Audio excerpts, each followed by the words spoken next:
पिछले 24 घंटों में स्ट्रेट ऑफ हॉर्मुज से केवल 5 जहाज गुजरे हैं, जिनमें एक ईरानी तेल टैंकर भी शामिल है। शुक्रवार को सामने आए शिपिंग डेटा के अनुसार यह गिरावट उस समय देखी जा रही है जब ईरान ने इस हफ्ते 2 कंटेनर जहाजों को अपने कब्जे में लिया है और अमेरिकी ईरान बंदरगाहों पर नाकाबंदी बनाए हुए है।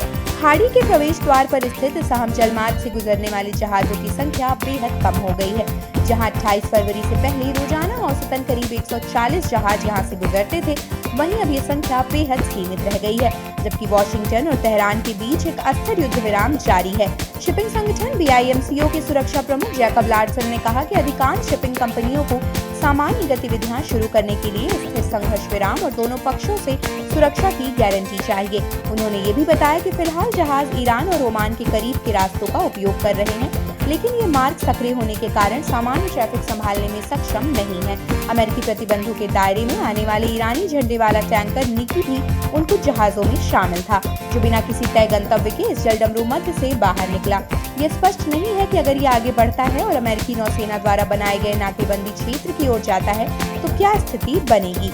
लगभग 2 महीने पहले अमेरिका और इजराइल द्वारा ईरान पर हमले किए जाने के बाद भी शांति वार्ता शुरू होने के कोई खास संकेत नहीं मिले हैं। इसी बीच एक कंटेनर शिपिंग कंपनी ने बताया कि उसका एक जहाज इस मार्ग से गुजरा, हालांकि उसने इसके समय या परिस्थितियों के बारे में ज्यादा जानकारी साझा नहीं की। कैमरूस झंडे वाला सुपर टैंकर हेल्गा शुक्रवार को इराक के दक्षिणी बसरा बंदरगाह के पास एक तेल लोडिंग टर्मिनल पर पहुंचा। यह जलमार्ग बंद होने के बाद इराक पहुंचने वाला दूसरा जहाज है।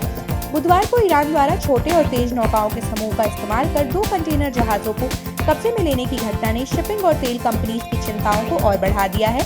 फ्रेट इंटेलिजेंस प्लेटफॉर्म यानी ज़ेंटा के विश्लेषक पीटर सैन ने कहा कि हाल की घटनाएं दिखाती हैं कि भले ही यह जलमार्ग खुला हो, फिर भी यह जहाजों और उनके कर्मचारियों के लिए सुरक्षित नहीं है। वहीं लॉयड्स लिस्ट इंटेलिजेंस के आंकड़ों के मुताबिक 22 अप्रैल से 23 अप्रैल के बीच 7 जहाज इस रास्ते से गुजरे, जिनमें से 6 ईरान से जुड़े व्यापार में शामिल थे। आप देख रहे हैं सौगंध टीवी, सौगंध वतन की।